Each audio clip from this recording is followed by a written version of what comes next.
바로가 그의 신하들에게 이르되 이와 같이 하나님의 영에 감동된 사람을 우리가 어찌 찾을 수 있으리요 하고 요셉에게 이르되 하나님이 이 모든 것을 내게 보이셨으니 너와 같이 명철하고 지혜 있는 자가 없도다. 너는 내 집을 다스리라. 내 백성이 다 내 명령에 복종하리니 내가 너보다 높은 것은 내 왕자뿐이니라. 바로가 또 요셉에게 이르되 네가 너를 애굽 온 땅의 총리가 되게 하노라 하고 자기 인장 반지를 빼어 요셉의 손에 끼우고 그에게 세마포 옷을 입히고 금 사슬을 목에 걸고 자기에게 있는 버금술에 그를 태우매 무리가 그의 앞에서 소리 지르기를 엎드리라 하더라. 바로가 그에게 애굽 전국을 총리로 다스리게 하였더라. 아멘. 제가 지금까지는 이스라엘과 관련된 지명과 사건을 중심으로 해서 말씀을 함께 나눴어요. 중간중간 다른 나라들이 이제 말씀 속에 끼어들긴 했습니다. 근데 오늘부터 5주 동안은 제가 이제 이스라엘과 관련돼 있는, 밀접하게 관련돼 있는 주변국과 5 왕국에 대해서 좀 함께 살펴보려고요. 그 5 왕국이 오늘부터 시작되는 애굽, 그리고 아수르, 바빌론, 페르시아, 그리고 로마. 그러니까 5대 제국이라고 할 수 있죠. 소위 굵직굵직한 나라들이었습니다. 이 5개 제국이 이스라엘에게 어떻게 영향을 미쳤고 또 이스라엘은 그들에게 어떠한 영향을 끼쳤는가라는 것을 통해서 우리가 이제 말씀을 함께 살펴보고 또 오늘을 살아가고 있는 우리가 어떠한 바른 신앙의 모습으로 하나님의 뜻을 따르며 또 예수님의 제자된 삶을 살아가야 되는가라는 것을 좀 생각해 보려고 해요. 오늘 그 첫 번째 시간으로 우리 애굽을 좀 살펴보려고 하는데 사실 인접한 국가끼리는 사이가 좋을까요? 좋을까요? 안 좋죠. 안 좋아요. 네. 가까운 사람들끼리 어떻게 보면 사이가 더 좋아야 될 법한데 이웃들도 그렇고 나라도 그렇습니다. 인접한 국가끼리는 사이가 상당히 잘 안 좋아요. 인접한 국가끼리 사이가 안 좋은 까닭은 직간접적인 영향을 늘 주고받기 때문인데 근데 그 영향이라는 것이 사실은 좋은 것보다는 나쁜 것이 더 많기 때문에 서로 간에 이제 좋지 않은 그런 관계이지 않을까라는 생각을 해봐요. 이스라엘도 사실 그랬습니다. 애굽, 아수르, 바벨론, 페르시아, 로마 다 강대국이었습니다. 거기에 비하면 이스라엘은 아무것도 아니죠. 그런 이스라엘이 이 강대국들에 의한 영향을 왜 많이 받았겠습니까? 어마어마한 영향을 받았다는 거예요. 그런 어마어마한 어떻게 보면은 악 영향이죠. 어마어마한 그 악 영향 속에서도 살아낼 수 있었던. 근데 놀라운 건 먼저 제가 결론부터 말씀드릴까요? 이 5대 제국은 다 망했습니다. 다 망했어요. 다 망한 나라예요. 그런 거대 국들, 거대 제국들 사이에 낀 이스라엘이 어떻게 버티며 살아낼 수 있었을까라고 하는 것도 오늘 우리가 발견해 볼 수 있는 그런 부분입니다. 먼저 그 애굽이라는 나라는요, 고대 근동시대 절대 강자였어요. 지금으로 말하면은 미국에 버금가는 그런 강력한 이제 행정력과 국가 군사력을 소유한 그런 나라였음을 우리가 보게 됩니다. 우리가 잘 아는 이 어마어마한 피라미드와 스핑크스, 진짜 그야말로 그 앞에 서면은 사람이라는 존재가 정말 별 볼 일 없구나 라는 느낌이 들 정도로 대단한 건축물이거든요. 지금도 세계 7대 불가사의라고 일컬어질 정도로 하나하나의 건축물들이 다 문화재고 다 대단한 그런 역사와 전통을 가지고 있는 이 애굽이 이 같은 문화적 그런 발달이 있었던 데는 이 애굽이 가지고 있는 천혜의 자연 조건 때문이었다라는 것을 우리가 지도를 보면 알 수 있어요. 빨간 점들이 보이죠? 이 빨간 점들은 다 도시를 말합니다. 애굽의 도시들이에요. 이 애굽의 도시들이 위에는 이렇게 퍼져 있다가 밑으로 내려가면서 한 줄로 이렇게 쭉 내려가 있죠? 무엇을 따라서 이렇게 도시들이 쭉 내려갔을까요? 나일강입니다. 네, 맞아요. 나일강. 물길을 따라서 이렇게 도시들이 쭉 내려가서 있는데 그 나일강을 중심으로 해서 엄청나게 비옥한 땅이 형성되어 있습니다. 강이 사시사철 1년 365일 흐르고 있기 때문에 여기에는요 굉장한 초목지대가 형성이 되어 있어서 이게 사막이 맞나 싶은 생각이 들 정도로 대단한 문명을 발달시킬 수밖에 없는 그런 천혜의 자연 조건이 다 갖춰진 곳이 바로 이 이집트, 애굽이라는 나라예요. 보시면은 위에 있는 그 나일강 윗부분, 우리가 윗부분이라고 생각하잖아요. 근데 사실은 이 윗부분이 아니라 하부 부분입니다. 끝부분이에요. 왜 여기가 나일강 삼각주라고 불려진 이 삼각형 지도상 끝에 있는 부분이 상부가 아니라 하부일까요? 물이 흘러가는 방향 때문에 그래요. 물이 밑에서부터 위로 올라갑니다. 그러니까 바다를 향해서 강물이 바다를 향해서 나가잖아요. 그런 것처럼 밑에서부터 위로 올라가기 때문에 우리 지금 보시는 지도 밑에 부분을 이스라엘 상부라고 부르고 저 해안 쪽으로 올라가 있는 그 삼각주 부분을 나일강 하부라고 부릅니다. 우리가 아는 상하의 개념이 좀 달라요. 물의 흐름을 따라서 이제 그렇게 부르는 거예요. 그렇게 이 애굽이 기원전 4000년 전부터 어마어마한 산업을 일으키기 시작하는데 그 산업은 바로 농업이었어요. 요즘 우리가 뭐 4차 산업혁명 시대다 뭐 그런 이야기들을 많이 하잖아요.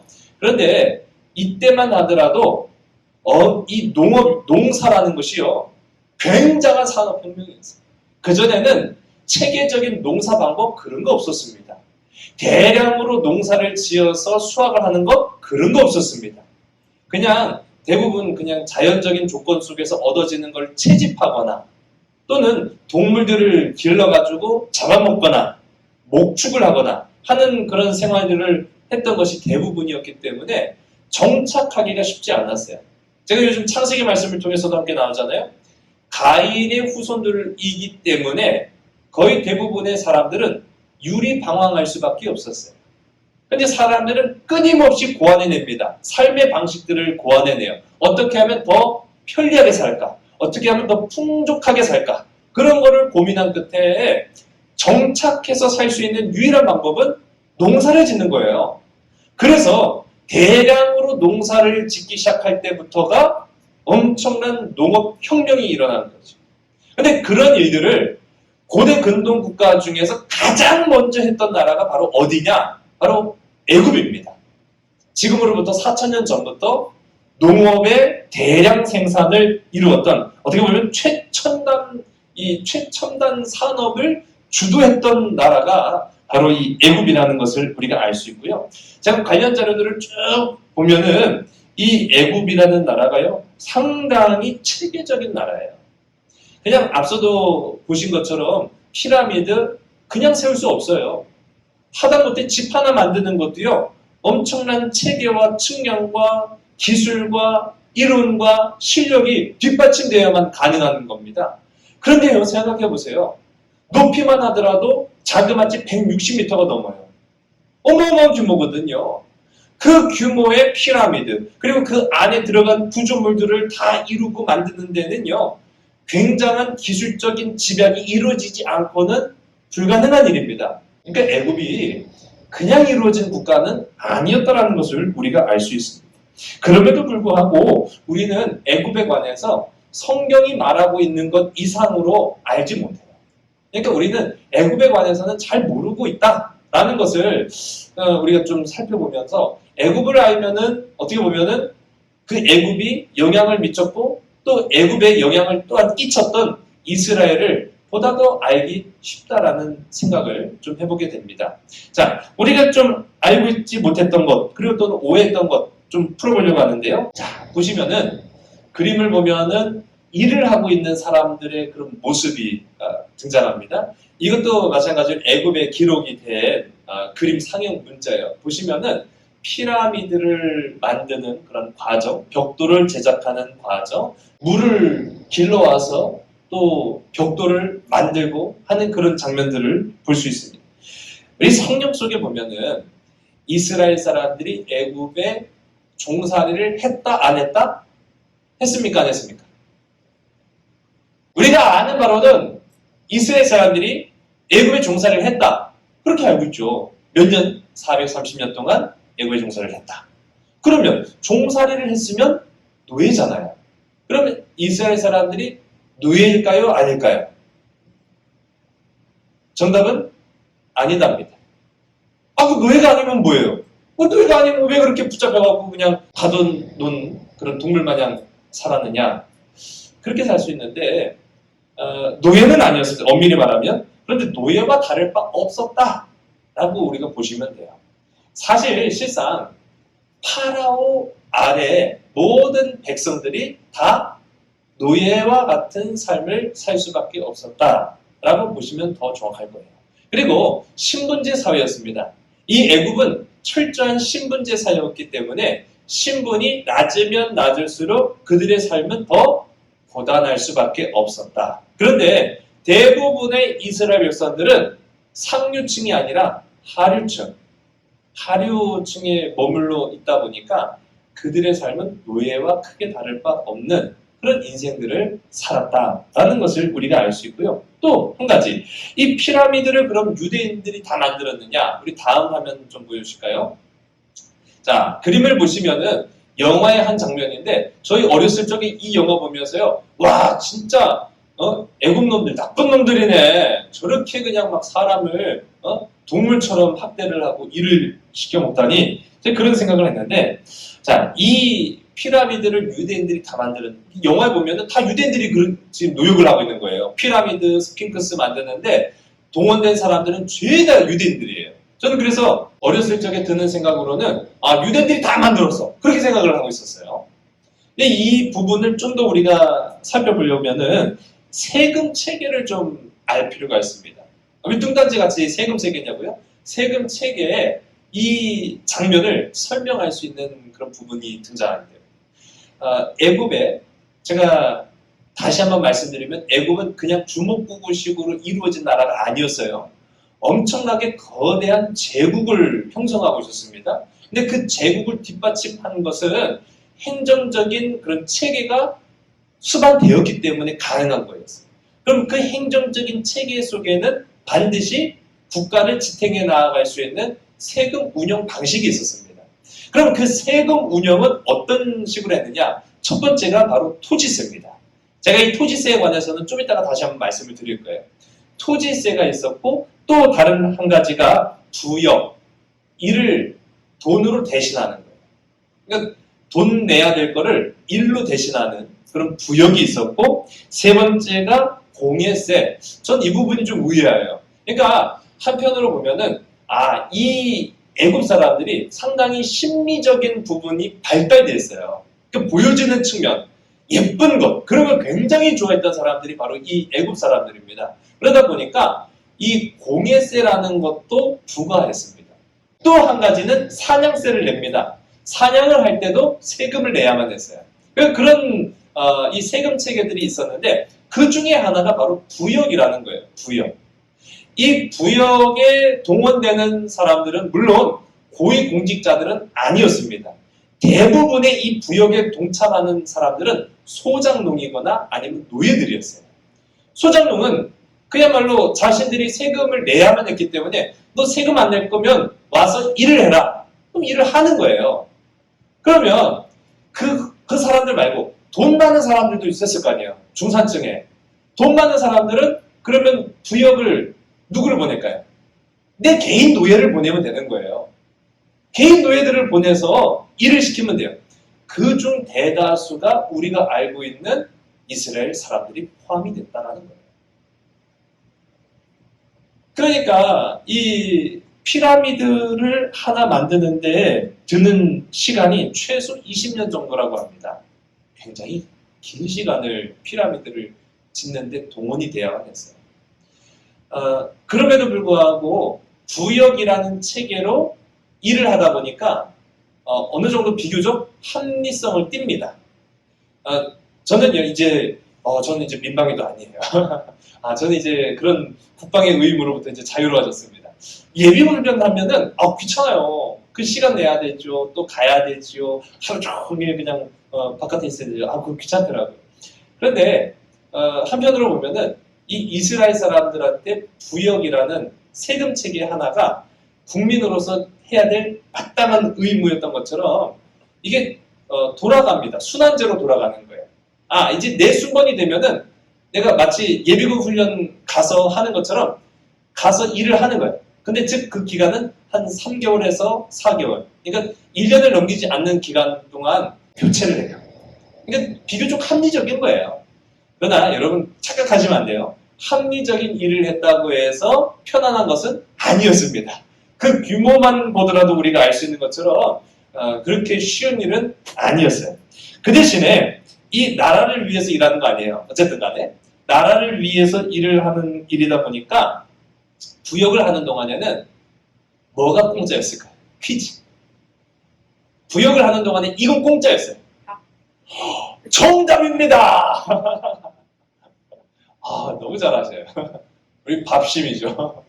일할 때 밥 안 먹으면 힘들잖아요. 네, 맞아요.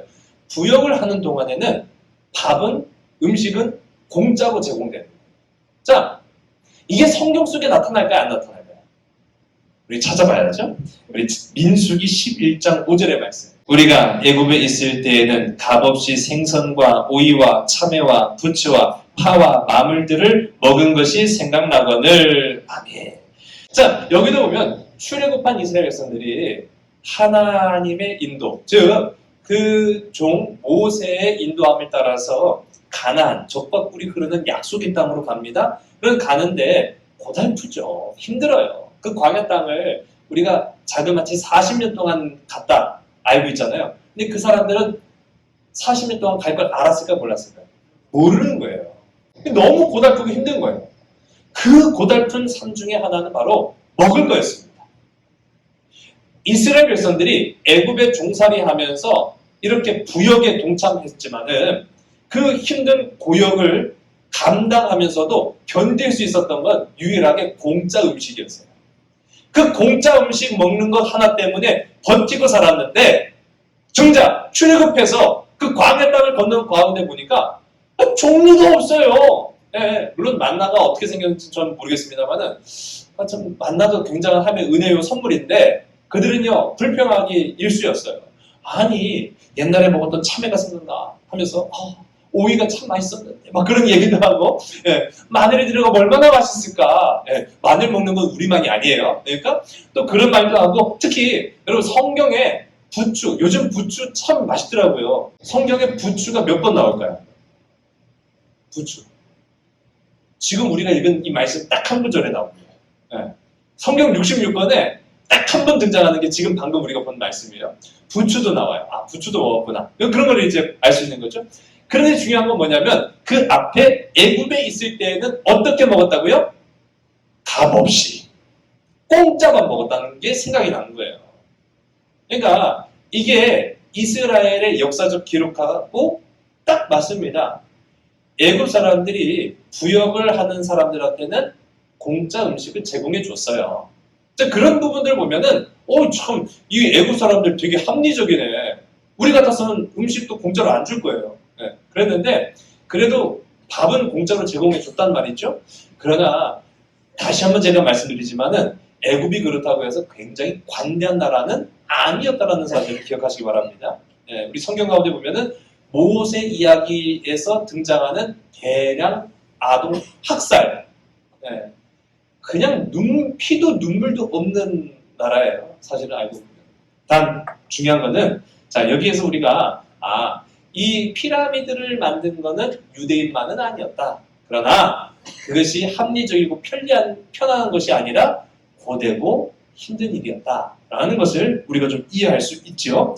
자, 그렇다고 한다면 이 애굽이라는 나라가 그럼 어떠한 구조를 가지고 있느냐라고 했을 때 신분을 가지고 있다 제가 말씀드렸어요. 왕이 있고 그 밑에 대신들이 있습니다. 자, 오늘 우리가 함께 읽은 말씀에도 왕 바로라고 불려지는 이 바로가 여러분 우리는 성경에 한자식 표현으로 쓰다 보니까 바로라고 했지만은요, 그대로 표기법 그대로 따르면 파라오라고 불러요. 파라오라고 많이 들어보셨을 거예요. 이 파라오라는 말이요, 합성어입니다. 두 가지 뜻을 가진 단어를 하나로 뭉친 거예요. 파라는 말은 아들이라는 뜻이에요. 그럼 뒤에는 라 하는 말은요, 태양을 말합니다. 태양. 그러니까 파라, 태양의 아들. 그럼 태양이 뭐예요? 신이죠. 라는 곧 신입니다. 애굽 사람들한테요. 그러니까 파라오는 신의 아들인 거예요. 그러니까 사람이지만 그 자체가 신과 동등된 권한을 가지고 있다라고 생각한 게 바로 이제 파라오입니다. 그런데 이 파라오 밑에 대신들이 있는데, 오늘 우리가 함께 읽은 말씀을 보면 요셉이 파라오의 신임을 얻어서 총리가 되는 그런 엄청난 역사를 이루는 그런 장면이거든요. 보시면 아까 제가 잠깐 언급해드렸습니다만은 이스라엘은 사실은 하나가 아니라 두 개예요. 하부 이집트가 있고 상부 이집트가 있어요. 근데 이게 또 이스라엘 역사를 좀 깊이 알면 또 복잡한데, 사실은 이 하부 이집트와 상부 이집트는 별개의 나라예요. 두 개의 국가입니다. 두 개의 국가. 그게 이제 어떤 과정에 따라서는 강력한 왕권을 지닌 사람이 등장하면은 이 두 개 나라를 통치하게 돼요. 두 나라를 한 나라로 통치합니다. 그런 모습들을 보게 되는데, 그럼에도 불구하고 한 왕이 상부 이집트, 하부 이집트를 다 다스려도 그 왕은 사실 실질적인 상징이거든요. 진짜 실질적인 권력자는 그 왕 밑에서 행정 업무를 다 총괄하는 총리입니다. 총리.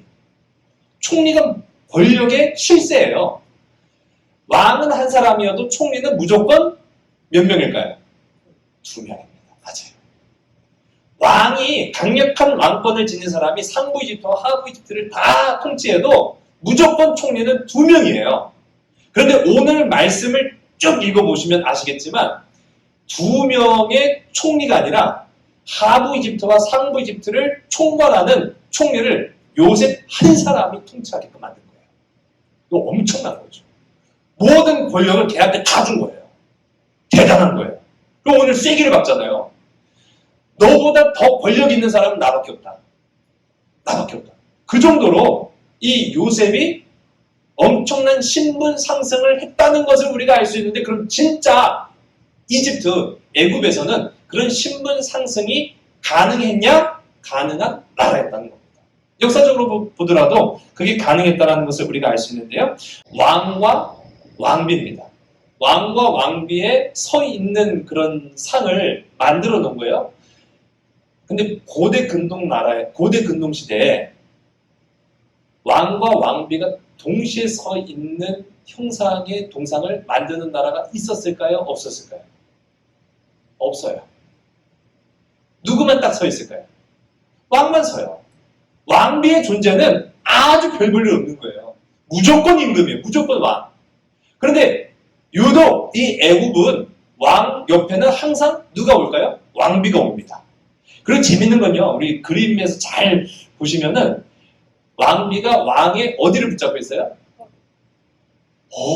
굉장히 눈썰미가 좋으신 거예요. 저는 팔을 붙잡고 있을 거라고 지금 기대하고 있었는데, 지금 한눈에 보이는 거는 일단 왕의 팔을 딱 이렇게 감싸고 있죠. 이것도 대단한 거예요. 여러분 생각해 보세요. 우리 지금 이거는 기원전 3, 4천 년 전 겁니다. 불과 몇백 년 전 우리나라 조선시대만 하더라도 왕과 왕비가 그렇게 나란히 같이 서 있는 그림을 보기가 어려워요.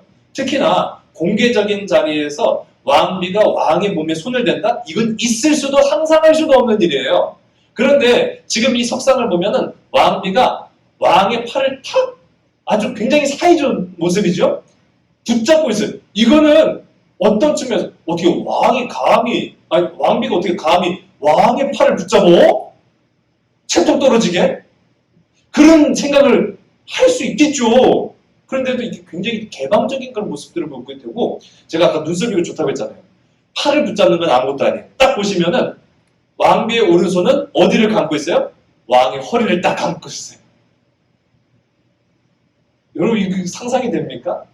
왕은 오히려 부동 자세로 딱 이렇게 있는데 왕비는 아주 자연스럽게 한쪽 팔은 왕의 팔을 감싸고 다른 쪽 손은 왕의 허리를 감싸고 있는, 두르고 있는 그런 모습을 보게 됩니다. 굉장히 일부이긴 하지만은 전부는 아니에요.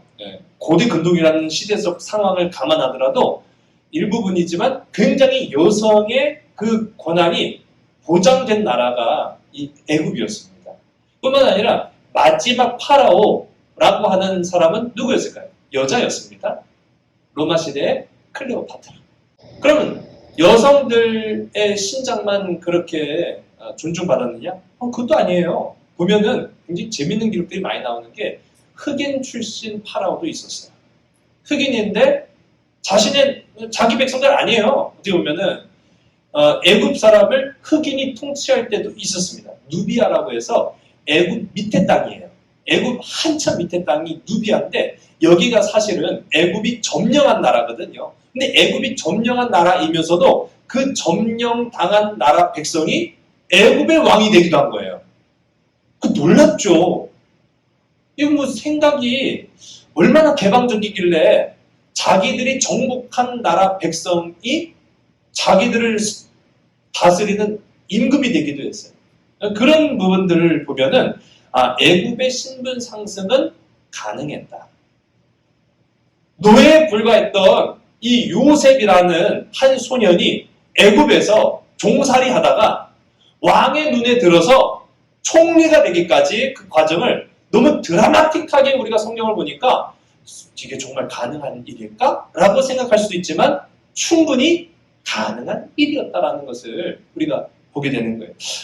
특히 이제 요셉 같은 경우에는 진짜 그거는 특채 중에 이런 특채가 없죠. 이 특채 중에 이런 특채가 없습니다. 그래서 요셉 같은 경우에는 굉장히 힘든 케이스고 대부분의 사람들이 신분 상승을 하기 위해서 택한 방식이 있어요. 무엇이었을까요?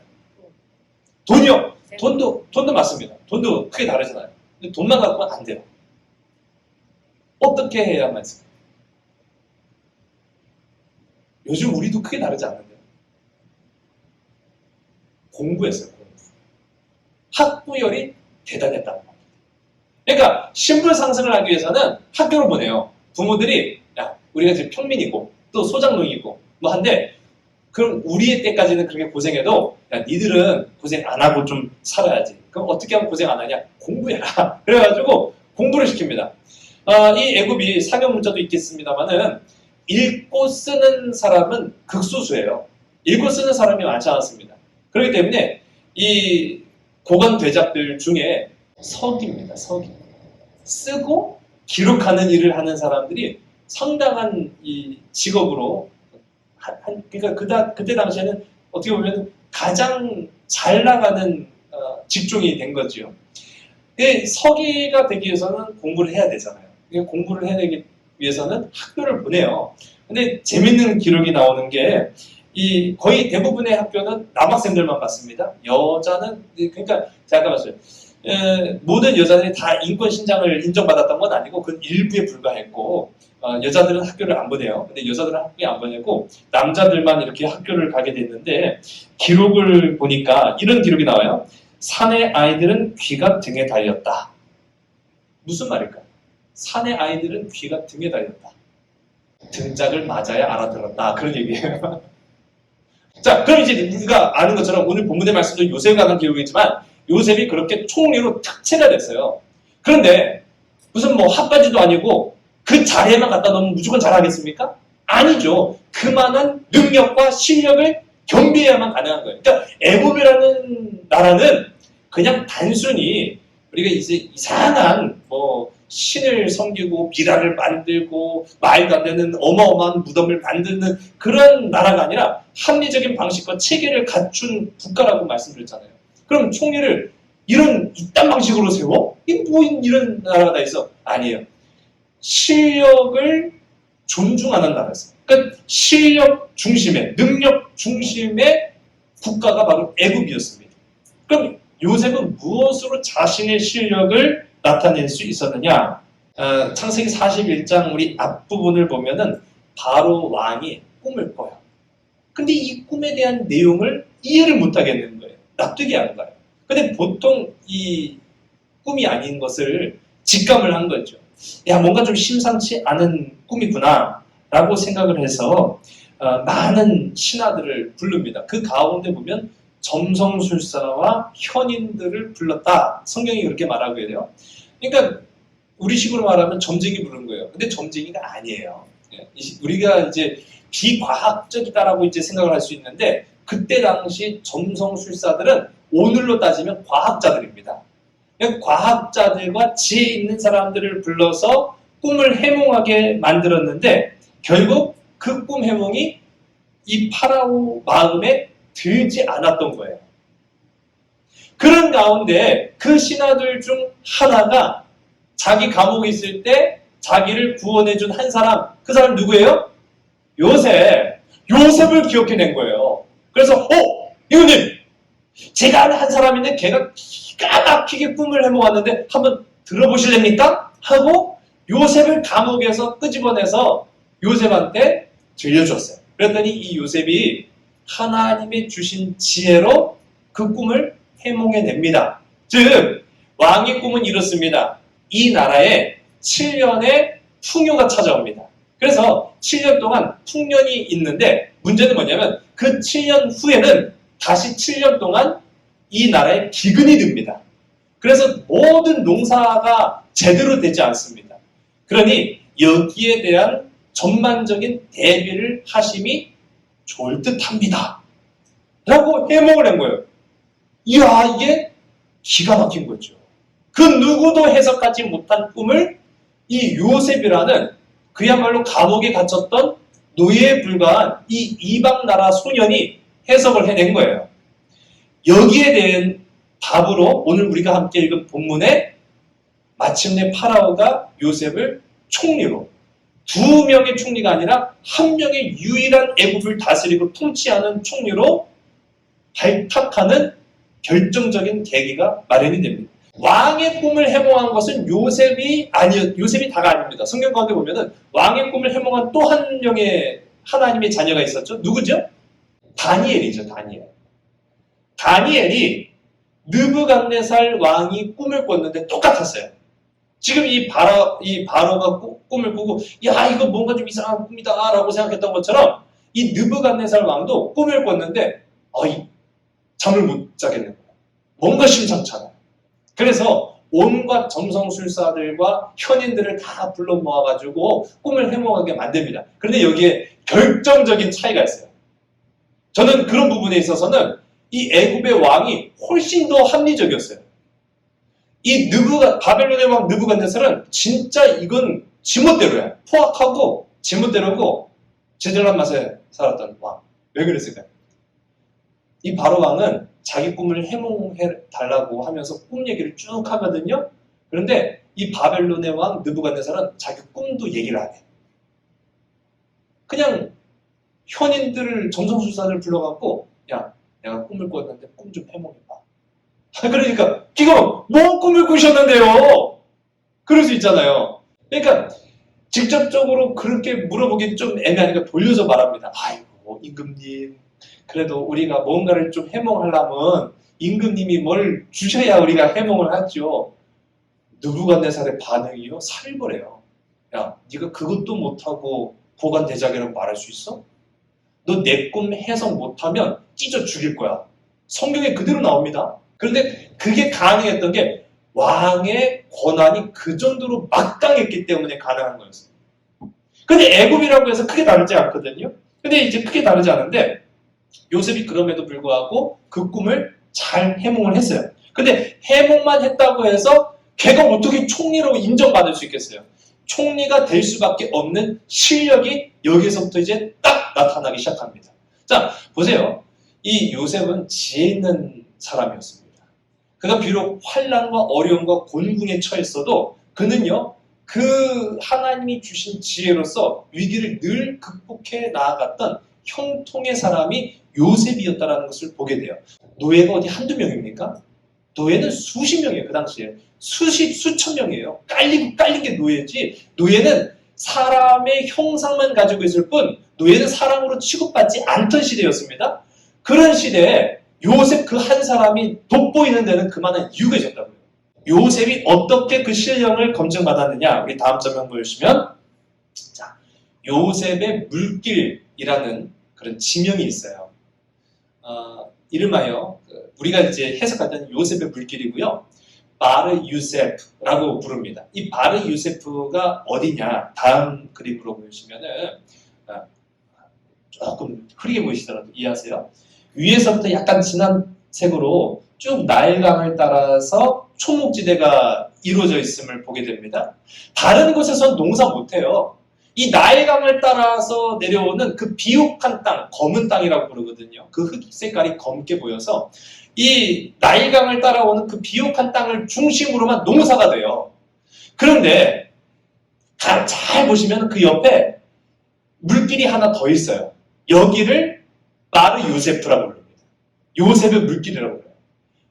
나일강은 천연 강이에요. 근데 요셉의 물길은 인공수로예요.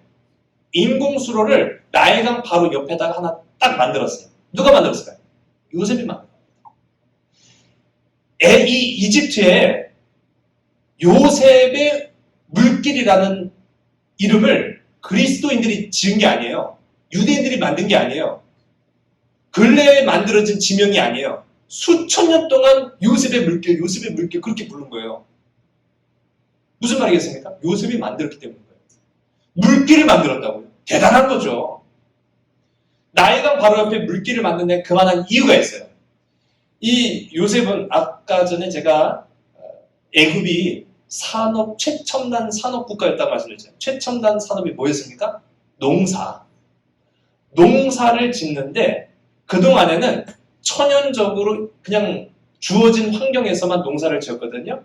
근데 이 요셉이 어떤 일을 했냐면은 물을 끌어온 거예요. 물을 끌어와서 대량 생산을 가능하게 만든 사람이 바로 요셉입니다.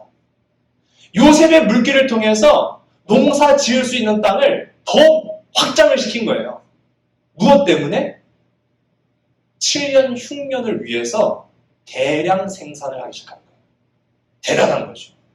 이게 요셉의 능력이었어요. 그냥 막 그 사람이 꿈 하나 그냥 기가 막히게 잘 맞췄다고 해서 뭐 무당이라고 뭐 대단하다고 막 그렇게 해갖고 신임 받았던 게 아니라 실력이 있었던 거예요. 그래서 물길을 끌어오고 농사를 대량으로 생산하기 시작하고 중요한 건 뭐냐면 애굽은 늘 풍족했어요.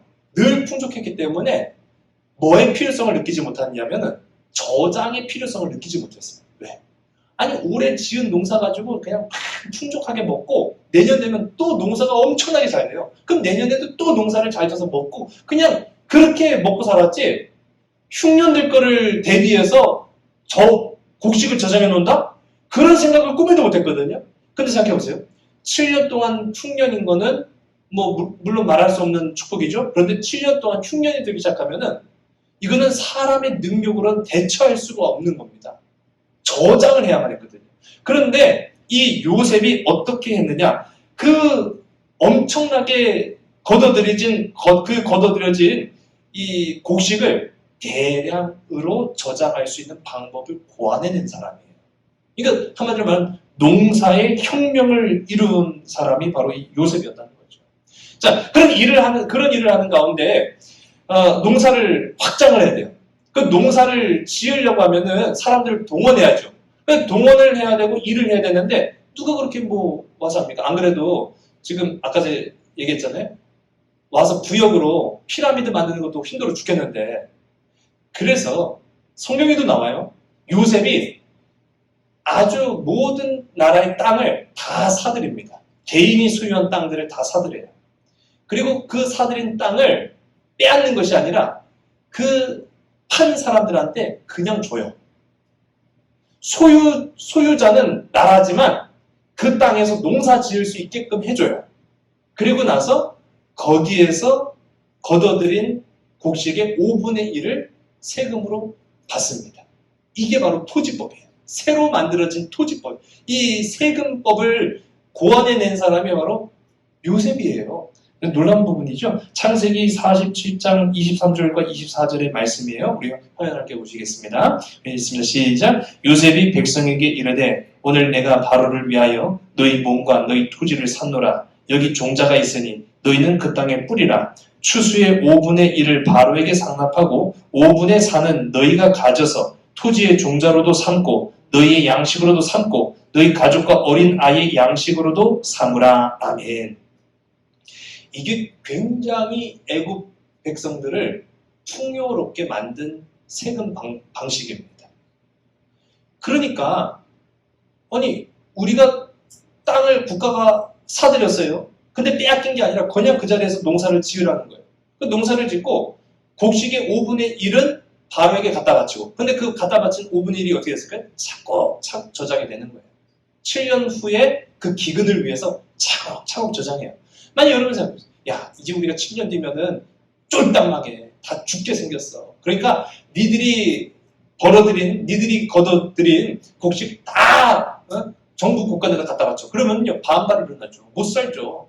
못 살겠다고 하죠. 그런데 이거를 굉장히 합리적인 방법으로 해결을 한 거예요. 요셉이.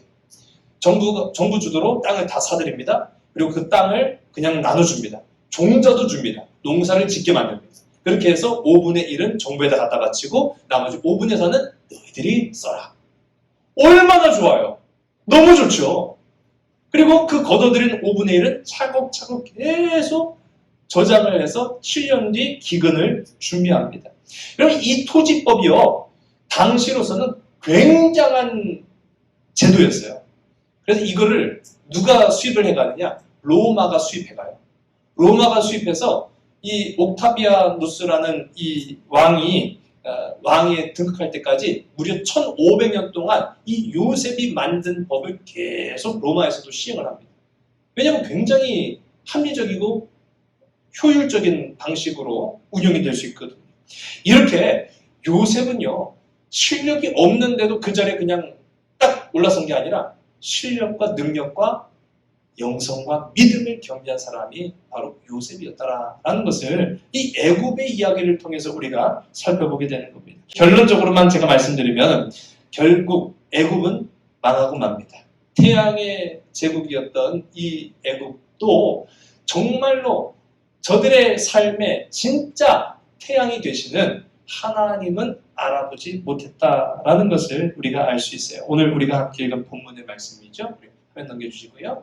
네, 그 다음 장면 우리 38절서부터 40절까지의 말씀을 우리 함께 읽습니다. 바로가 그의 신하들에게 이르되 이와 같이 하나님의 영에 감동된 사람을 우리가 어찌 찾을 수 있으리요 하고 요셉에게 이르되 하나님이 이 모든 것을 내게 보이셨으니 너와 같이 명철하고 지혜 있는 자가 없도다. 너는 내 집을 다스리라. 내 백성이 다 내 명령에 복종하리니 내가 너보다 높은 것은 내 왕자뿐이니라. 아멘. 왕이요. 여러분 생각해보세요. 태양의 아들이라고 불렸던 파라오가 이 노예 그리고 이방 사람에 불과했던 요셉을 인정하는데 뭐라고 말합니까? 하나님의 영에 감동된 사람이라고 표현을 해요. 와, 진짜 저는요. 우리가 그러한 칭찬을 받아야 될 거라고 생각을 해요. 믿는 사람에게조차도 진짜 저분은, 저 집사님은, 저 권사님은, 저 장로님은, 저 목사님은 하나님의 영에 감동된 사람이야. 여러분 믿음의 사람들끼리도 그런 칭찬하기 쉽지 않죠. 예, 우리 그 사람을 너무 잘 알고 있기 때문에 그 사람의 생각과 말과 행동과 행실을 잘 알기 때문에 우리가 그런 칭찬 참 어려워요. 그런데 지금 보세요. 오늘 말씀에 나오는 이 바로는 하나님을 믿는 사람들 아니에요. 세상 사람이죠. 그것도 자기 자신을 태양의 아들이라고 생각하는 바로예요. 근데 그 바로가 하는 말이 믿는 사람 100명보다 더 나아요. 뭐라고 말합니까? 이야, 이 사람을 봐라. 이 사람 요셉은 진짜 하나님의 영에 감동된 사람이다. 세상 어디 이런 사람을 찾을 수 있냐? 그런 칭찬을 하고 있어요. 그럼 이 세상을 살아가면서 우리가 하나님의 영에 감동된 사람으로 살길 원합니다. 중요한 것은요. 하나님의 영에 감동된 사람이라고 칭찬은 했지만 정작 파라오 자신은 진짜 그 삶의 태양이 되시고 그 삶의 빛이 되신 주님은 못 봤어요. 하나님은 알지 못했어요. 그래서 결국 그는 영원한 함의 나라에 들어갈 수 없었어요. 우리가 이 애굽을 통해서 살펴본 거는요, 어떻게 보면 애굽의 역사에 비하면 이스라엘은 보잘것없고 작은 존재에 불과합니다. 우리가 대표적인 이 애굽이라는 나라가 등장한 사건은 출애굽이거든요. 그럼 출애굽이 있었다는 건 말은 그 전에 뭐가 있었다는 말입니까? 입애굽이 있었다는 얘기잖아요. 나오려면 들어간 게 있어야 되니까요. 출애굽이 있기 위해서는 들어간 것이 있어요. 그럼 왜 그럼 들어갔느냐? 이 요셉의 때 이제 입애굽이 이루어진 겁니다. 요셉의 가족들 70명이 애굽 땅에 정착하기 시작하면서부터 애굽 땅에 유대인들이 번성하기 시작했고, 나중에 마침내 고난당하고 핍박당했던 이 애굽에서의 이스라엘 백성들이 하나님의 종 모세를 통해서 출애굽하게 됐잖아요. 잘 보면은 입애굽도 출애굽도 다 누구의 계획 아래에 진행됐음을 봅니까? 하나님의 계획입니다. 이겁니다. 하나님의 계획 아래에 출애굽도 입애굽도 이루어졌다라는 사실. 자, 이걸 우리의 삶에 적용해 봅시다. 우리는요, 하나님의 계획 아래에 살아가고 있는 사람인지, 아니면 내가 세상의 전부요 중심이라고 생각하는 나의 판단 아래에 살아가고 있는 존재인지 생각해 볼 필요가 있다는 사실입니다. 아무리 강대하고 아무리 잘났던 애굽도 사람의 계획 아래 머물렀을 때에는 결국은 멸망으로 끝나버리고 말았지만, 아무리 보잘것없고 아무리 연약한 존재였던 이스라엘일지라도 하나님의 계획 아래에 있으니까요, 하나님이 보호하시고 책임지시고 인도하셨다는 것을 봅니다. 오늘 이 세상 살아가면서 세상에 비하면 우리는요, 진짜 그야말로 보잘것없고 힘없고 연약한 이스라엘하고 다를 바가 하나 없어요. 그런데 하나님의 계획 아래에 서는 여러분이시기 바랍니다. 하나님의 뜻을 따라 오늘도 내일도 살아가는 여러분이시기 바랍니다. 이것이 하나님의 뜻과 계획이 내 생각과 맞지 않는다라고 해서 좌절하지 마세요. 염려하지 마세요. 오히려 기뻐하는 여러분 되시기 바랍니다. 하나님의 뜻 아래에 있으면 하나님이 보호하십니다. 하나님이 책임져 주십니다. 하나님이 열매 맺게 하십니다. 그것을 애굽 속에 드러난 이 유대인들을 통해서 발견합니다. 오늘도 하나님의 계획 아래 살아가는 복된 저와 여러분, 우리 모든 믿음의 지체들이 다 되시기를 주의 이름으로 간절히 소원합니다. 기도하시겠습니다. 하나님 아버지, 세상을 바라보며 살아가는 우리, 그러나 세상에 영향받고 살아가는 것이 아니라 도리어 하나님의 은혜로 세상에 좋은 영향, 선한 영향을 끼치고 살아가는 하나님의 백성된 주의 자녀들 되게 인도하여 주시옵소서. 이제 어떠한 환경과 조건에도 우리가 하나님 의지하겠사오니 아버지, 이제 살아가는 우리 모든 믿음의 지체들, 직장과 일터와 가정 가운데에서 생기가 있게 하시고 활력이 있게 하시고 꿈과 소망과 비전이 있게 하시며 사랑이 넘쳐나는 삶을 살게 하여 주시옵소서. 모든 것 주께 온전히 의탁하오며 사랑 많으신 예수 그리스도의 이름으로 감사하며 간절히 기도드렸사옵나이다. 아멘.